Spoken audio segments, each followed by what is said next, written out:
नमस्कार। मैं श्रीमती प्रेम परिहार, सहायक आचार्य, राजकीय बांगड़ महाविद्यालय डीडवाना, और हम पढ़ रहे हैं बीकॉम पार्ट सेकंड के पेपर सेकंड का टॉपिक विनिमय साध्य विलेखों का भुगतान।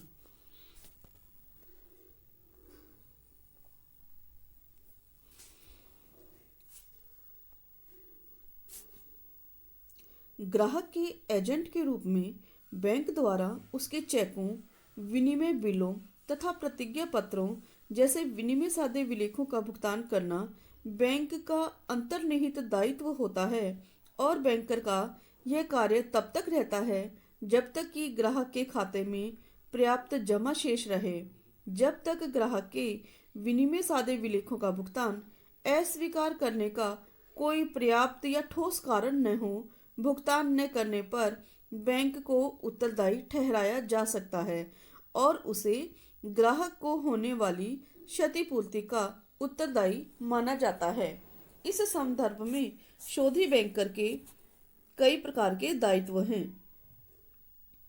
भारतीय विनिमय साध्य विलेख अधिनियम 1881 की धारा 31 के अनुसार ग्राहक के चेकों के भुगतान के संबंध में बैंकर के दायित्व इस प्रकार हैं कि जब चेक के लेखक के खाते में प्रस्तुत चेक के भुगतान हेतु यथेष्ट मात्रा में राशि जमा हो जिसे इस चेक का भुगतान में उपयुक्त प्रकार से काम में ली जा सकती हो, तो बैंक को अपने ग्राहक के चेक का भुगतान अवश्य कर देना चाहिए।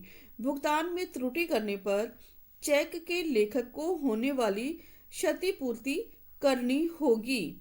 इस प्रकार इस अधिनियम के अंतर्गत स्पष्ट किया गया है कि शोधी बैंकर को ग्राहक के चेकों का, विनिमय साध्य बिलों का और प्रतिज्ञा पत्रों का उस समय अवश्य भुगतान कर देना चाहिए जब उसके खाते में पर्याप्त मात्रा में धनराशि होती है। अगर वह नहीं करता है तो उसके कई प्रकार के दायित्व हैं, जिसमें पहला है भुगतान की राशि ग्राहक के खाते में नाम नहीं लिख सकता। यदि कोई शोधी बैंक अपने ग्राहक के आदेशों की अवहेलना कर चेक का भुगतान कर देता है तो वह बैंक भुगतान की राशि अपने ग्राहक के खाते में नाम नहीं लिख सकेगा। दूसरा, जमाओं में कमी से अन्य चेक या चेकों का अनादरण होने पर क्षतिपूर्ति का दायित्व। यदि कोई शोधी बैंकर अपने ग्राहकों के आदेशों की अवहेलना पर चेकों का भुगतान कर देता है तो इसके परिणाम स्वरूप ग्राहक के खाते में जमाओं में कमी के कारण किसी अन्य चेक का अनादरण होने पर बैंक ग्राहक को हुई क्षतिपूर्ति का उत्तरदायी होगा। तीसरा, अंतिम भुगतान का उत्तरदायी। यदि बैंक अपने ग्राहक के द्वारा रोके गए अनियमित भुगतान कर देता है और शोधी बैंकर भुगतान की राशि के लिए उत्तरदायी हो जाएगा।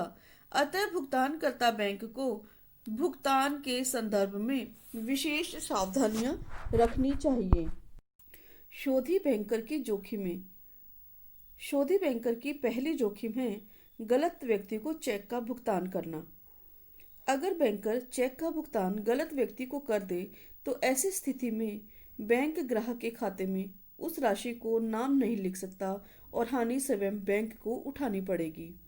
दूसरा, बैंक द्वारा ग्राहक के चेक का गलती से अनादरण। यदि शोधी बैंक असावधानी अथवा गलती से ग्राहक के चेक का अनादरण कर देता है तो गलत अनादरण के लिए ग्राहक को होने वाली हानि की क्षतिपूर्ति की जोखिम बैंक की ही होगी। तीसरा, बैंक द्वारा अनादरित चेक को तुरंत संग्राहक बैंक को वापस नहीं करना। यदि वह ऐसा नहीं करता है तो उसे संग्राहक बैंक को होने वाली क्षतिपूर्ति का उत्तरदायी माना जाता है। शोधी बैंकर की स्थिति संग्राहक बैंक के मुकाबले ज़्यादा सुरक्षित एवं कम जोखिमपूर्ण होती है, क्योंकि ज़्यादातर चेक शोधी बैंक के पास समाशोधन गृह के माध्यम से आते हैं।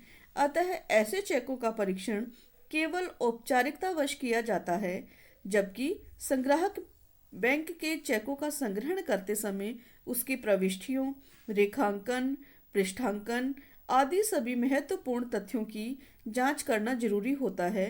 किसी भी प्रकार की असावधानी के लिए क्षतिपूर्ति का दायित्व भी इन संग्राहक बैंकों को सहन करना होता है। शोधी बैंकर के वैधानिक संरक्षण। शोधी बैंकर को 3 तरह के वैधानिक संरक्षण प्राप्त होते हैं, जिनके अंतर्गत इनका अलग अलग स्वरूप है, जैसे रेखांकित चेक का भुगतान, आदेशानुसार देय चेक का भुगतान और वाहक चेक का भुगतान। जब रेखांकित चेक का भुगतान करना हो तो उसे किस तरह की वैधानिक संरक्षण प्राप्त है, ये हम जानेंगे। रेखांकित चेक का भुगतान विनिमय साध्य विलेख अधिनियम के अनुसार उसे धारा 128 के अंतर्गत वैधानिक संरक्षण प्राप्त है और ये धारा ये कहती है, जब किसी बैंकर ने उस पर लिखे रेखांकित चेक का यथाविधि भुगतान कर दिया हो तो शोधी बैंकर तथा इसका लेखक उन सभी अधिकारों को प्राप्त कर लेंगे जो वास्तविक स्वामी को भुगतान करने के लिए उपलब्ध होते हैं। इस तरह से इसे संरक्षण प्राप्त है। यहाँ भुगतान करने के लिए 2 शर्तें होनी चाहिए। पहला, भुगतान रेखांकित चेक का हो। यदि शोधी बैंकर ने ग्राहक के आदेशों का पालन किया है तथा उस रेखांकित चेक का यथाविधि भुगतान किया है तो वह अपने दायित्वों से मुक्त हो जाता है। किंतु यदि शोधी बैंकर ऐसे रेखांकित चेक का भुगतान कर देता है जिसमें महत्वपूर्ण परिवर्तन किए गए हों या पृष्ठांकन अनियमित हो या आहरणकर्ता ग्राहक के हस्ताक्षर फर्जी हो या जाली हो, तो ऐसी स्थिति के अंदर उसे इस अधिनियम की धारा 128 के अनुसार संरक्षण प्राप्त नहीं होगा। दूसरा है यथाविधि भुगतान। यथाविधि भुगतान का अभिप्राय विनिमय साध्य विलेख अधिनियम की धारा 10 के अनुसार बताया गया है कि यथाविधि भुगतान का आशय ऐसे भुगतान से है जो विलेख की स्पष्ट अवधि के अनुसार विलेख पर अधिकार रखने वाले किसी भी व्यक्ति को सद्विश्वास तथा बिना लापरवाही के ऐसी परिस्थितियों में किया जाए जिसमें ये संदेह उत्पन्न हो कि वह व्यक्ति विलेख का भुगतान प्राप्त करने का अधिकारी नहीं है। इसके लिए निम्नलिखित बातों का होना आवश्यक है, जिसमें विलेख की स्पष्ट अवधि होनी चाहिए। यदि किसी भी शोधी बैंक द्वारा विलेख का भुगतान उसकी निर्धारित वैधानिक अवधि में होना चाहिए, यानी भुगतान की एक स्पष्ट अवधि निर्धारित होनी चाहिए और उसी में ही उसका भुगतान किया जाना चाहिए। दूसरा, बिना लापरवाही के किया गया भुगतान होना चाहिए, क्योंकि पर्याप्त सावधानी के अभाव में अथवा लापरवाही से किए गए भुगतान यथाविधि भुगतान नहीं कहे जा सकते हैं, चाहे ऐसे भुगतान सद्विश्वास में ही क्यों न किए गए हों। अगला बिंदु है विलेख का भुगतान सद्विश्वास से किया गया हो। यदि शोधी बैंक चेक का भुगतान सद्विश्वास से करता है तथा उसे स्वामित्व के बारे में कोई भी संदेह नहीं हो तो उस भुगतान को यथाविधि भुगतान कहा जाएगा। स्वामित्व के बारे में अगर उसे किसी भी प्रकार का संदेह होता है तो इसे पूरी जांच कर लेनी चाहिए। भुगतान वास्तविक स्वामी को ही किया गया हो। यदि रेखांकित चेक का भुगतान किसी व्यक्ति के आदेश पर देय हो और उस व्यक्ति द्वारा उस चेक का पृष्ठांकन नहीं किया गया है तो ऐसी स्थिति में विलेख पर अधिकार रखने वाला व्यक्ति यथाविधि भुगतान के लिए स्वामी नहीं माना जा सकता। अतः अधिकार रखने वाले किसी भी व्यक्ति को किया गया भुगतान यथाविधि भुगतान नहीं कहा जा सकता। यहाँ हमें यह ध्यान रखना है कि चेक का भुगतान या विनिमय साध्य बिल का भुगतान उसी को करना चाहिए जो भुगतान का वास्तविक स्वामी हो। इसलिए बैंक को स्पष्ट रूप से यह देख लेना चाहिए कि उसका पृष्ठांकन किया गया है या नहीं किया गया है, और यदि नहीं किया गया है तो उसका वास्तविक स्वामी को ही उसका भुगतान किया जाए। अगला है, भुगतान बैंक की खिड़की पर नहीं किया जा सकता। यदि विनिमय साध्य विलेख में ऐसा रेखांकित चेक भुगतान है जो केवल चेक का भुगतान सीधे ग्राहक को करना है, यानी खिड़की पर उसका भुगतान नहीं हो पा रहा है और नहीं किया जा सकता, तो ऐसी स्थिति में यथाविधि भुगतान नहीं माना जाएगा। यहाँ ध्यान रखना है कि चेक का भुगतान शोधी बैंकर द्वारा बैंक खिड़की पर नहीं किया जाता हो, नहीं किया जा सकता हो। जैसे हम कहते हैं ना, अकाउंट पे ही अगर चेक है और उसका भुगतान अकाउंट पे, चेक का भुगतान खिड़की पे नहीं किया जा सकता, ऐसी स्थिति में बैंक को विशेष सावधानियां रखनी चाहिए। अगला बिंदु है हमारा आदेश अनुसार देय चेक का भुगतान।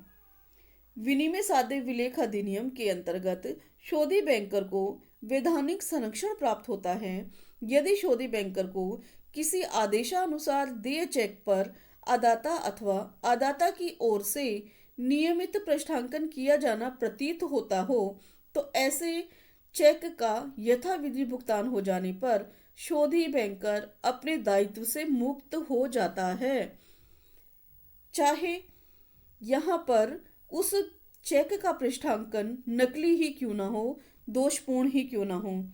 संरक्षण यहाँ तभी मिलेगा बैंक को जब चेक का पृष्ठांकन नियमित हो और उसका यथाविधि भुगतान कर दिया गया हो। वाहक चेक का भुगतान। विनिमय साध्य विलेख अधिनियम की धारा 85(2) के अनुसार वाहक चेक के भुगतान पर शोधी बैंकर को वैधानिक संरक्षण प्राप्त होता है, इसलिए उसे वाहक चेक को यथाविधि भुगतान कर देने पर शोधी बैंक अपने दायित्व से मुक्त हो जाता है। इस संरक्षण के अंतर्गत यहाँ यह ध्यान रखना गया है कि अगर किसी चेक को चुरा लिया जाए और बैंक ऐसी चोरी की जानकारी के बिना उसका भुगतान कर देता है, तो वह अपने दायित्व से मुक्त माना जाता है। यानी कि यदि चेक चोरी हो गया है और बैंक को पता ही नहीं है इस चीज का, तो ऐसी स्थिति में यदि वह भुगतान कर देता है तो अपने दायित्व से मुक्त हो जाता है। सबसे पहले तो लेखक का ये दायित्व बनता है, अदाता का दायित्व बनता है कि वह बैंक को इतला करे कि हाँ, ये फला फला चेक हमारा चोरी हो गया है, और अगर ऐसा वह नहीं करता है तो बैंक अपने दायित्व से मुक्त हो जाता है। अगला बिंदु है शोधी बैंकर द्वारा रखी जाने वाली सावधानियां। चेक मुद्रित एवं उपयुक्त प्रारूप में होना चाहिए। हम सब जानते हैं कि बैंक का चेक बुक जो है प्रिंटेड होती है और उसका फॉर्मेट भी एक जैसा ही होता है। तो यहाँ ये प्रारूप एक जैसा करने का कारण यही है कि उसके पीछे हम किसी प्रकार का फ्रॉड ना कर सकें, उसमें जालसाजी की संभावनाएं कम होती है। और मुद्रित और उपयुक्त प्रारूप के अंदर वह चेक होता है तो उसका भुगतान करना चाहिए। बैंक को ये सबसे पहले देखना चाहिए। दूसरा है ब्रांच का नाम होना चाहिए, क्योंकि उसी ब्रांच में वह अपने जिस ब्रांच का वह बैंक है उसी में ही उसका भुगतान होता है। ये उसको ध्यान में रखना चाहिए कि उसके ब्रांच में दूसरी ब्रांच का जो अगर कोई बैंक का आता है, कोई चेक आता है दूसरे बैंक का, तो वो समाशोधन के माध्यम से होता है, लेकिन यहाँ उसको देख लेना चाहिए। चेक की तारीख देखकर ही भुगतान करना चाहिए, क्योंकि यदि चेक की तारीख अधिक पुरानी होती है तो वह भुगतान योग्य नहीं होता है। इसे काल तिरोहित चेक के नाम से जाना जाता है। यहाँ चेक की तारीख देख लेना बहुत जरूरी है। चेक की राशि अंकों और अक्षरों दोनों में एक समान होनी चाहिए। यह बैंक को अच्छे से देखना है और उसमें मिलान करना है। अगर दोनों में अंतर है तो उस चेक का भुगतान नहीं करना चाहिए। अगला है ग्राहक के खाते में पर्याप्त जमा शेष। शोधी बैंकर को ग्राहक के चेक का भुगतान करते समय यह सावधानी भी रखनी चाहिए कि ग्राहक के चेक के भुगतान के लिए ग्राहक के खाते में पर्याप्त शेष हो। यदि पर्याप्त शेष नहीं होता है तो वह उसका भुगतान नहीं करेगा, ये उसको ध्यान रखना चाहिए। अगला है, चेकों का भुगतान समय क्रम के अनुसार करना चाहिए। पहले लिखे चेक का भुगतान पहले करना चाहिए, उसके बाद में लिखे हुए चेक का भुगतान बाद में करना चाहिए। समय क्रम उसे ध्यान में रखना चाहिए। अगला है, उसके हस्ताक्षर जो हैं वो नमूने के हस्ताक्षर से मेल खाने चाहिए। यानी यदि ग्राहक ने ऐसा कोई चेक दिया है तो उसे बैंक को यह मिलान कर लेना चाहिए कि उसके जो हस्ताक्षर हैं वे नमूना हस्ताक्षर से मेल खाते हों, और यदि हस्ताक्षरों में मौलिक अंतर होता है तो शोधी बैंक चेक का भुगतान रोक सकता है और उसकी सूचना उसे ग्राहक को देनी चाहिए। यहाँ जाली हस्ताक्षरों के संदर्भ में बैंक को विशेष सावधानी रखना जरूरी है। यदि चेक पर कोई काटछाट है तो भी वह भुगतान रोक सकता है। उसे देखना है कि चेक पर कोई काटछाट नहीं हो, चेक साफ सुथरा हो, किसी प्रकार का कोई परिवर्तन नहीं हो, और यदि परिवर्तन हो तो इसके बारे में बैंक को संतुष्टि होनी जरूरी है। चेक का भुगतान बैंक की कार्य अवधि में ही किया जाना चाहिए। इस कार्य अवधि के बाद प्रस्तुत किए गए चेकों का भुगतान करने के लिए शोधी बैंक को बाध्य नहीं किया जा सकता। इसलिए यह ध्यान रखना चाहिए कि सामान्य बैंकिंग क्षेत्र के व्यावसायिक कार्य घंटों में ही चेक का भुगतान किया जाना चाहिए।